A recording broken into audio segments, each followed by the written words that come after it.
मैं एक बड़ी खबर बताऊं कि पाकिस्तान में आतंकियों के जनाजे उठ रहे हैं और कैसे ट्रॉलियों में ढाए जा रहे हैं, ट्रॉली में ले जाए जा रहे हैं जैश आतंकियों के शव। बहावलपुर में जैश आतंकियों के जनाजे कैसे उठाए जा रहे हैं उसकी तस्वीरें आ रही है वहां से।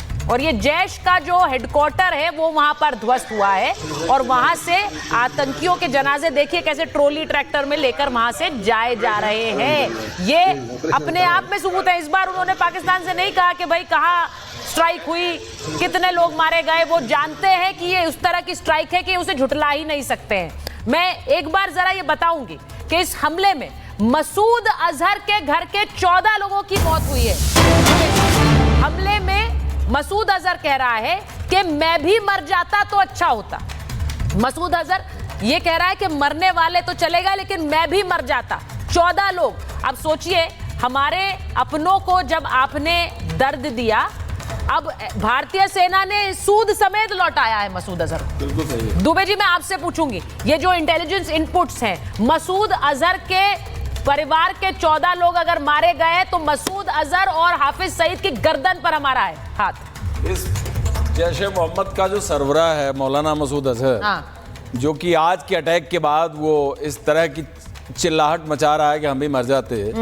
ये मौलाना मसूद अजहर चोर के तरह से 39वें दिन ही इंडिया में गिरफ्तार हो गया था कश्मीर में, जब ये फेक पुर्तगीज पासपोर्ट पर वाया ढाका मालदा से इंडिया में क्रॉस हुआ था। यह आदमी आतंकी कार्रवाई के चक्कर में ये कोट बलवाल जेल में बंद था। इसने बड़े ही कायराना तरीके से सुरंग खोद के भारतीय जेल से भागने की कोशिश की। ये भाग नहीं पाया, पकड़ा गया और बाद में IC 814 के एवज में इसको कंधार एयरपोर्ट पर छोड़ना पड़ा। क्वेटा के रास्ते से ये बहावलपुर जाता है और 20 जनवरी 2000 को आर्मी ऑफ अल्लाह जैश मोहम्मद का ऐलान करता है कि हम तुम्हारे ज़मीन पे खून बिखराएंगे। और उसके बाद आपको पता ही है, twin suicide attack on 15 corps headquarter Srinagar, April 2000 और दिसंबर 2000। उसके बाद 1 अक्टूबर 2001 जम्मू कश्मीर असेंबली फिदाइन अटैक, और सबसे हिस्टोरिकल ऑपरेशन ये करवाता है पाकिस्तान में बैठ के 13 दिसंबर 2001 भारतीय संसद पर दिन दहाड़े खुदकश 5 हमलावरों को भेजकर दिल्ली के हार्ट में हमारे पार्लियामेंट पर अटैक करवाना। उसके बाद आपको पता है कि इसने सीरीज ऑफ अटैक्स में इस ऑर्गेनाइजेशन ने हिस्सा लिया। और आपको फरवरी 2018 की घटना पता है जिसमें 42 CRP के ट्रूपर्स बस में बैठे हुए इको मारुति कार से ब्लास्ट करके ये मारता है। और ये उसके बाद आप जैश मोहम्मद की पूरी सीरीज देख लीजिए। 2 जनवरी 2016 पठानकोट एयरबेस अटैक इसका करवाया हुआ है। इस आदमी से क्राइम और मर्डर का पूरा डिटेल लीजिए। ये हमारा प्रोस्क्राइब्ड ऑर्गेनाइजेशन जैसे मोहम्मद का सरबराह है। ये खुद एक डिक्लेयर्ड मुलजिम है। ये भारत के चार्जशीट के अंदर वांटेड टेररिस्ट के कैटेगरी में है। ये मोस्ट वांटेड है। इसके खिलाफ कोर्ट से जितनी फॉर्मेलिटी है वो इशू हो चुकी है। आज इसको पहली बार दर्द पता लगा है। ये तो खुद 12 भाई है, अल्लाह बख्श इसके बाप का नाम है। ये पूरा खानदान टेररिज्म में शामिल है। इनकी फैमिली फैक्ट्री है। दूसरे टेरर ऑर्गेनाइजेशन पे तो आप बैन भी लगाइए, अलग अलग मुख्तलिफ लोग हैं। इसमें तो पूरी फैमिली जैश मोहम्मद चला रही है बहावलपुर में बैठ के। और वहाँ 14 मरे हैं परिवार के। इसकी बहन मरी है, इसका बहनोई मरा है, इसका भांजा मरा है, इसकी भांजी मरी है। इसका सीधा मतलब मैं जरा समझना चाह रही हूँ, हमारे दर्शकों को बताइए। यानी कि हाफिज सईद और मसूद अजहर हमारे टारगेट पर है, हम जब चाहे उन्हें उड़ा सकते हैं। इसका पूरा डेटा है। इनको मारने, पिन पॉइंट न्यूट्रलाइज करने की भारत के पास पूरी कैपेसिटी है, पूरी कैटेगरी है। और मैं आपसे ये भी बता दूं कि जितने स्ट्राइक हो गए 9 स्ट्राइक, ये भी very very precision, non escalatory, proportionate and with full responsibility. बिल्कुल भारत ने दुनिया के सामने बोला है कि मेरा इरादा उनको मारने का है जो हमारे धरती पर खून फैला रहे हैं। बिल्कुल हमारा सिविलियन कोई भी एस्टेब्लिशमेंट को टारगेट करने का कोई इंडिया का ऑब्जेक्टिव नहीं है, ना ही मिलिट्री टारगेट को, जब तक कि मिलिट्री टारगेट हमारे मिलिट्री एस्टेब्लिशमेंट को अटैक नहीं करता है।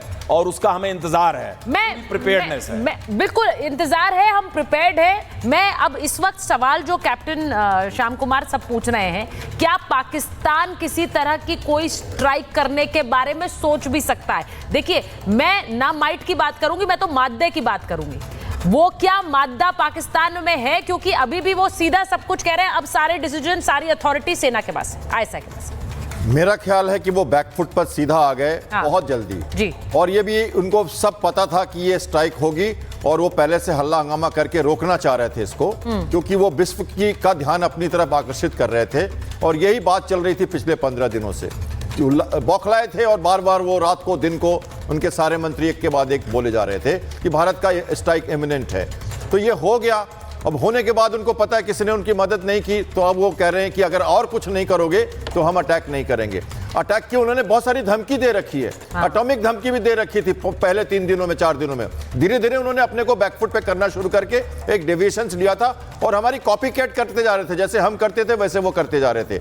अब मैं आपको कहूं कि बात यहां रुकती नहीं है, क्योंकि हमारी जो हमें जो डायरेक्शंस दिए गए हैं प्रधानमंत्री के, वो यहां नहीं रुकते। उन्होंने तो कहा है सपोर्टर, इनेबलर्स एंड फाइनेंसर्स। तो अभी सपोर्टर, इनेबलर्स एंड फाइनेंसर्स तो बचे हुए हैं। हमने तो अभी सीधा टारगेट किया है कैंप्स के ऊपर, टूरिस्ट के ऊपर, लेकिन ये जो इनके जो सरगना है इनको तो छिपा दिया गया है। प्लस जो बैक सपोर्टर्स हैं या फाइनेंसर्स एंड इनेबलर्स हैं, जिसमें उनकी आर्मी भी आती है, तो क्या हम कम से कम ये जो लोग हैं जो आप दिखा रहे हैं ये सरगना को, ये तो है ही हिट लिस्ट पे हमारे। और जैसा हम कह रहे हैं लीगली हम इनके लिए रिस्पॉन्सिबल हैं, इनको हमने एक्चुअली पनिश करना ही करना है, क्योंकि हम लीगली इनके पीछे लगे हुए हैं और ये वांटेड है। तो ये रुकती है क्या बात यहाँ पे? और इसलिए वो रिस्ट्रेन कर रहे हैं फिर भारत। देखिए, हमने सबसे पहले क्या किया, हमने सबसे पहले जब ये स्ट्राइक्स हुई हैं तो उन देशों को कॉन्फिडेंस में लिया है जो हमारे साथ खड़े रहे और जिन्होंने प्रतिबद्धता जाहिर की, जिन्होंने ये कहा कि Bharat has a right to respond. तो सबसे पहले हमने अमेरिकी एनएसए से बात करी है, अजीत डोभाल ने। इसी के साथ बाकी देशों को हमने ब्रीफ किया, रूस को ब्रीफ किया, हमने यूएई को ब्रीफ किया है। लेकिन इन स्ट्राइक्स में हुआ क्या है, जरा चेतन चलाइए, उसमें हुआ क्या है?